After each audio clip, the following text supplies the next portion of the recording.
Hey everybody, welcome back to the channel, welcome back to the Culinary Wheel Challenge, and today is the final episode before we release the new series. And then we're going to probably work on either alternating sort of weekly post, otherwise maybe every single start of the month or end of the month. We'll see, we still have to decide, so make sure you guys do leave your comments down below, a little bit of advice. I'm still finalizing the ideas, so I'm still taking in any form of, input you guys have. Anyways, we're going to move on quickly to the wheel, so we don't waste any more time. Alright, we're at the wheel now. Obviously, Korea was the last episode, so we have to replace it logically. The winning comment is on YouTube. I'm going to put it right over here. And it's Canada. So this week, I think, I'm going to let Instagram decide who picks the next country. So, yeah, sorry, YouTube comments. You guys get to decide massively on the input of the new series, though. So you guys have that one above every single other social media platform. Alright, once again, let's give you guys a quick reminder of all the nations and what each number represents. Okay, and we're ready to get into a spin. Alright, right into the wheel spin. Not gonna waste any time, we're gonna see what we get. Take a quick look. I'm honestly super excited to get back into the kitchen. It's been a long time. Got the list on my computer like always. And we're gonna end up on number 6. 6 is Japanese. Alright, I guess we're having a Japanese episode. Let's go right into the budget. Alright, quick reminder on the budget, what each number means. Alright, are we good to go? Okay. Now let's give it a quick spin. Once again, I think most of these cuisines have a pretty open budget, so it's not too big of a problem. Let's see what we have here. Number 13. Number 13 is $15. All right, $15 in Japan. I'm gonna jump right into some research, and I'll meet you guys back at the kitchen. All right, everybody, we are back from TNT, obviously Asian country, Asian supermarket. Logical, right? I'm gonna give you guys a quick breakdown of the budget right over here. As you guys can see, right under the $15 budget, like always. And now we're gonna move on to a quick overview of everything from bird's eye view. All right, the quick rundown of everything we will be needing for this recipe. Green scallions, ginger, a chicken broth, but I'll just be using chicken cubes, which I'll then turn into stock. And then we have daishi, soy sauce, sake, which will be used to accompany the dish as well as in the dish, sesame oil, white pepper, a form of chili oil, and then broad bean paste or spicy beef bean paste if you have, salt, sugar, ramen, noodles. You can be using udon noodles or simply egg noodles. It's really a matter of preferences. I wanted to try something different. I never usually make it with these, so we're trying something different, and nori. And I'm going to simply break it down into two segments, one for the broth and one for toppings for the broth. Nice and simple. All right, so this is exactly what you've been needing for our main ramen soup. Now we got chicken broth, raw sugar, salt, kosher salt works better if you have. We got our broad bean paste, sake. I'm using this specific ozeki sake used for cooking as well. It's more of a fruity flavor, so honestly I think it would work great. We're using daishi in our broth, as well as a touch of soy sauce and sesame oil. Very simple. We're going to be toasting sesame oil and frying off to make sure our garlic and our ginger is extremely fragrant. We're going to top it off with a little bit of white pepper. And yeah, I'm going to drop right over here all the weightings and measurements that you'll be needing for this broth. I'm going to drop right in. Alright, so over a medium heat, just toast off your ginger and your garlic in the sesame oil for probably around 1 to 2 minutes until the fragrance really comes out. And once your, mixture is nice and fragrant, we'll be able to add our bean sprout paste for 15 seconds, and that's practically all the process of the complicated part. The rest, you simply add all the rest of the ingredients into it, and we'll be just done. Alright, so we've added our broad bean paste, and now you're just going to need to mix this and cook it through for about 10 to 15 minutes before we add the rest of the ingredients. Alright, so all of our ingredients are in the pot now. We're just bringing it up to a boil, and once this is boiling, we'll turn it down to a simmer for about 2 to 3 minutes. Now, the next step is optional. You can either drain it through a sieve or a cheesecloth, or you can just leave it like this. This is just a preference of texture, and honestly, I'll go with the draining it and through a sieve and all that because I think it's more traditional. And after that, we simply leave it to simmer whilst we prepare the rest of our toppings. Alright, so I have just drained it. As you guys can see, super smooth, super rich texture. The spicy broth is perfect, and it's ready. So we're just gonna leave it on a low, covered, just so it can, keep warm and simmer away while we prepare the rest of the ingredients. Alright everybody, for the toppings, nice and simple. This is simply 1 onion, which you're gonna chop the tips to get the nice rich greenness for plating, and then these are also gonna top off. These are the white roots of it. We got some fish cakes right over here. Obviously the pattern is depending on whatever you find. These are the only ones I found in TNT, so I'll be using this.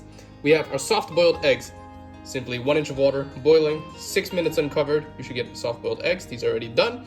And here I made a marinade. I will list you the ingredients for the marinade. Now this is optional, but I really want to get that rich flavor developed through the chasio, or in this case, the pork belly. So I'll be using this in order to sear off the fat cap first, and then at the end, in order to get it fully cooked, I'll essentially be basting it within its marinade. And it's gonna be tasting amazing. Here are the ingredients that you specifically need. Here for all the other toppings, and right on this side, I'll put the marinade for our pork belly. All right, so we got our pork belly cooking off right now. I'm just rendering the fat a little at the bottom. It's probably gonna take around 3 to 4 minutes on a medium heat for all 4 sides, and then I'm just gonna keep basting it with our sauce right here. We got our fish cakes right there cooking. Essentially, we're ready to go. Once this is done, we'll be ready to plate. All right, everybody, everything's prepped. We're ready to do the plating.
Alright, to conclude the video, the taste test.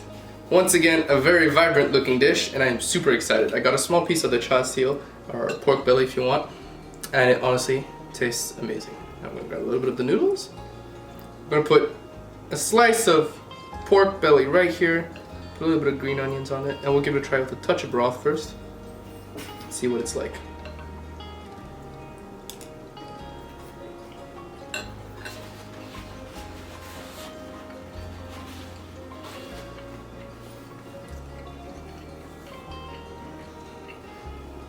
Wow, that is flavorful. Touch spicy, but if you're really good with spice, then honestly I definitely recommend this version. There's tons of different broths you guys can make. Non-soy sauce based broth if you want it less salty. If you want a lighter broth, you can do it without any spice, without the beans broth paste. Broad beans paste. What am I saying? But honestly speaking, super flavorsome. Tastes really nice. And I'm gonna give a try of fish cake. Obviously these are rather hard to make, so they're frozen in store, but it's the best I could find. We'll give it a try. How about just the, what are these called again? Fish, just the fish cakes by themselves. Touch of the white onion.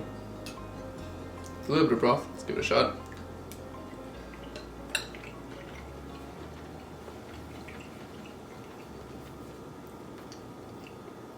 Now the most pronounced flavor through this is definitely the broad bean paste. You can taste that, the initial bite and the final bite, which is almost maybe a touch overwhelming. Now for a soft boiled egg, if you want to do it the traditional ramen style, as you guys will probably notice, my egg is completely white. That's because I did not let it marinate over, I think, 2 to 3 days. Now if you want a fully like ramen, I guess, egg, you're gonna have to create a marinade, which I'll list the specific ingredients like right over here. Mirin, soy sauce, potentially even dark Chinese vinegar to really give that brown color to an egg. But other than that, honestly, the broth itself is just going to overwhelm the flavor of the egg, so it's not too big of a deal. Overall, I am pretty happy and satisfied with this dish. I'll give it a solid...